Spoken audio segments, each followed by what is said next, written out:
방금 말씀하신 대로 너무 비극적인 것이 지금 저런 수준은 자기가 지지층이 하나도 없고 마이너일 때 정치적으로 마이너이고 막 마이너스 3선 막 이럴 때 정치적으로 위기에 처했을 때 자기 한낱 같은 지지층이라도 모을 때 하는 기술이잖아요. 근데 저걸 해서 떴어. 어쨌든 지가 극단적으로 20대 남성, 10대 후반 남성들을 끌어모아가지고 자기 지지층 만들었는데 대선 주자라면 이제 민족의 지도자가 되겠다는 사람이 그 차원을 넘어서야지. 옛날에 하던 짓을 똑같이 하고 있어. 그래놓고 잘했대 자기는 또. 아니 너무 웃겨요, 너무 웃겨. 이준석 후보가 그 대선 후보의 성범죄에 대한 기준과 가치관을 묻는 것이 왜 문제인지 모르겠다라며 고소고발을 남용하는 사람들에게 적극적으로 무고로 맞대응하겠다는 입장을 표명했다고 합니다. 그러니까 한국 여성의 전화라든가 민주노동당이라든가 시민사회 그리고 어제 TV토론을 봤던 많은 국민들이 분노하고 있는 거에 대해서 그 분노가 무고라고 생각한다고 합니다. 그래서 이걸 볼 때 제가 보기엔 이준석 후보가 가지고 있는 여성관 그리고 그 낡은 그 정치적인 틀들 이것들을 뭐 깨치지 못할 거고 고소고발을 난무하는 걸 보면 아마 막판에 어제 TV토론이 본인에게 크게 불리했다 생각을 하고 수습하기 위해서 강하게 나오는 게 아닌가 싶은 생각이 듭니다. 자, 질문 한번 해볼게요. 이 욕설은 여성 혐오냐 아니냐 난 그거밖에 안 질문했다 이거예요. 여성 혐오죠. 그거는 누가 모릅니까? 그런 질문을 왜 합니까? 우리가 다 알고 있는 것을. 그리고 그런 발언을 입에 담고 언급해서 사람들에게 들리게 하는 것이 무슨 의미가 있습니까? 우리가 아무도 그런 거 몰라서? 우리가 당신이 한 말이 들었고 지저분하고 갈라지게 하는 여성 혐오적 발언이라는 걸 우리가 몰라서 일깨워주기 위해서 그런 질문을 소리내서 하는 겁니까? 자기 입을 더럽혀가면서? 다 하는 거잖아요. 아니잖아요. 네. 그러면서 하는 말이 이런 발언이 문제 있다고 왜 안 하냐? 문제 있기 때문에 대답을 제대로 안 한 거예요. 그거는 일부러 똑같은 나쁜 사람 되기 싫어서. 근데 본인은 그 상황 자체를 이해하지도 못하고 그 말의 취지도 정확히 알지도 못하면서 당신 대답 안 했으니까 거기에 동의하는 거지 이딴 말을 지금 하고 있단 말이에요. 그게 얼마나 무식한 발언이에요. 게다가 뭐라고 했냐. 이 장면을 통해서 저는 다시금 혐오나 갈라치기라는 단어를 자주 사용하면서도 정작 본인의 진영 내 문제에 대해서는 침묵하거나 외면하는 이런 위선을 지적하지 않을 수 없었다 그랬어요. 언제 누가 침묵하거나 외면했어요. 그 진영에서 그런 말이 나왔다고 누가 그래요. 그 진영에서 나온 말인지 아닌지 확인됐습니까? 그러니까요. 아니잖아요. 그러니까 그런 발언이 누구 진영에서 나왔는지 우리는 모르겠지만 그런 말에 대해서는 우리는 대답하고 싶지 않다. 대답할 가치가 없다. 그건 너무 당연한 것이다. 지금 이 얘기를 한 거 아니겠습니까? 그렇습니다. 근데 이준석 후보는 여기다 대고 또 한 줄 더 떠가지고 성범죄에 해당하는 비뚤어진 성의식을 마주했을 때 지위 고하나 멀고 가까운 관계를 떠나 지도자가 읍참마속의 자세로 단호한 평가를 내릴 수 있어야 국민이 안심할 수 있기 때문에 난 질문한 거다. 아니 그럼 안 물어봐도 우리는 다 읍참마속의 단호한 태도로 평가를 내렸다니까요. 이미. 그러니까요. 자기가 물어보고 대답해야지만 그게 평가입니까? 아니잖아요. 그러면서 왜곡된 성의식에 대해서 추상 같은 판단하지 못한 후보들은 자격이 없다고 확신한데 아니 누가 추상 같은 판단을 하지 못합니까? 본인이 지금 자기가 무슨 말하는지 조차를 이해를 못하고 있는 주제인데 주제 파악을 좀 해야지. 그리고 이게 진짜 자기가 비겁하게 진짜 자신 있으면은 대놓고 얘기를 하든가.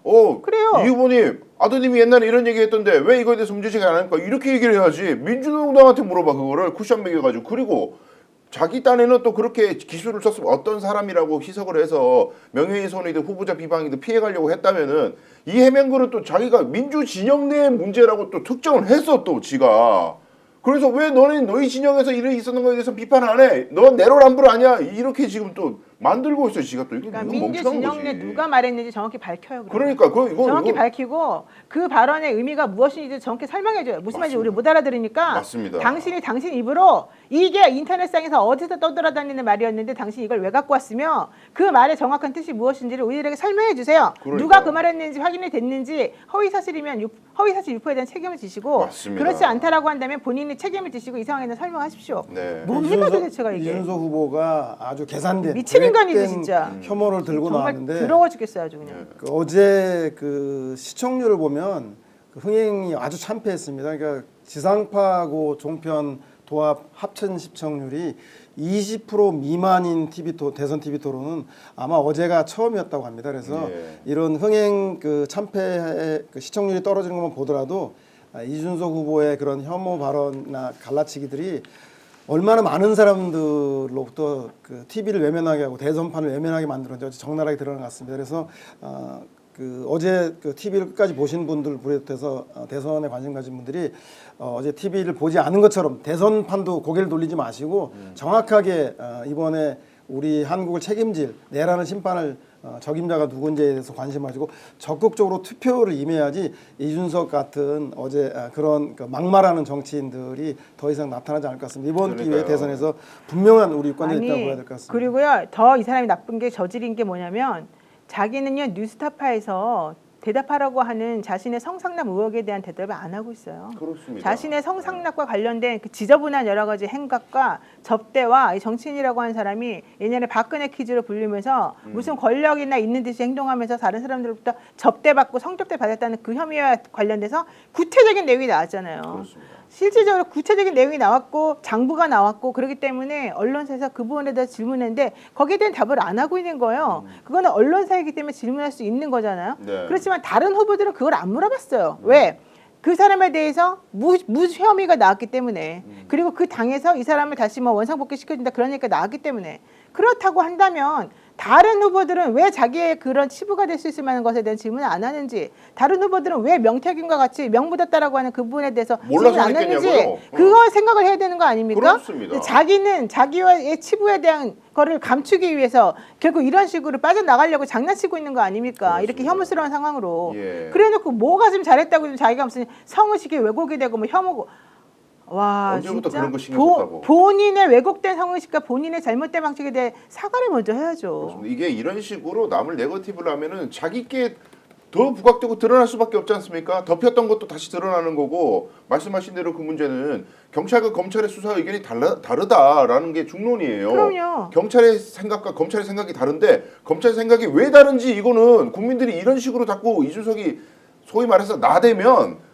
그걸 또 국민들이 또 들고 팔 수밖에 없는 거예요. 그러니까 왜 이런 바보 같은 짓을 하나 좀 이해가 안 돼요. 이게 왜 그렇게 결론이 났냐면 네. 검찰 수사 기록에 그 상납 장부라고 한 이번에 뉴스타파가 보도한 예. 그 증거가 수사를 안 됐어요 검찰에서. 그렇기 때문에 사실 자기 그렇지. 무혐의를 준 거예요 일부러 정치적으로. 예. 그랬는데 자기가 막 엄청나게 청렴 결백하고 순수하기 때문에 이 건에서 무혐의를 받은 것이라고 주장을 하고 싶은 것인지 모르겠습니다. 예. 도대체 있을 수가 없는 일인데 왜 이런 짓을 하고 있는지 자기 얼굴에도 침뱉게 하고 있는 거 아니겠습니까? 그러게요. 자, 이준석이 근데요. 또 다시 다른 발언도 우리가 주목해야 될 것이 있습니다. 이거 뭐 짜증나지만 그래도 우리가 분명히 짚어야 되기 때문에 이준석이 이재명 후보의 과거 발언을 다시 언급하는 장면 좀 보고 돌아오도록 하겠습니다.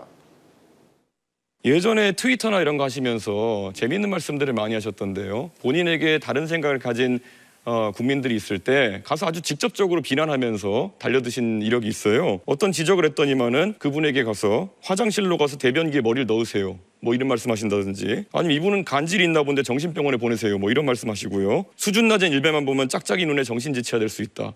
이거는 장애를 저주로 쓰는 건 아닙니까? 저는 이런 식의 언사가 정치 지도자급에서 나오기 때문에 일반 국민들도 사실 이런 역치가 굉장히 낮아져가지고 이런 언사가 계속되는 것이 아닌가 생각하고요. 올해 4월에 고등학교에서 이제 폭력 사건이 발생했는데요. 가해자가 피해자에게 했던 욕설인데 너희 어머니의 뭐 중요 부위를 어떻게 찍겠다 뭐 이런 얘기를 했다는데 저는 냉정하게 말해가지고 이거 누가 만든 말입니까? 저는 이렇게 이재명 후보의 욕설을 보고 따라하는 거 아니겠습니까? 오늘 이 자리에서 사과하실 의향이 있는지 그리고 이런 언어가 고조되는 것에 대해 가지고 어떤 대책이 있으신지 궁금합니다. 일단은 저의 부족함에 대해서는 그간에 수차 사과 말씀을 드렸고 뭐 다시 사과드리겠습니다. 그리고 그 말은 제가 한 말이 아니고 우리 형님이 어머니한테 한 말인데 그런 소리 하는 걸 왜 안 말랐느냐라고 제가 좀 과하게 표현한 것이었다는 설명을 좀 드립니다. 오늘 방송 어떠셨습니까? 마음에 들었다면 구독, 좋아요로 스픽스를 응원해 주십시오. 여러분들의 구독, 좋아요는 가장 큰 힘이 됩니다. 스픽스 구독, 좋아요.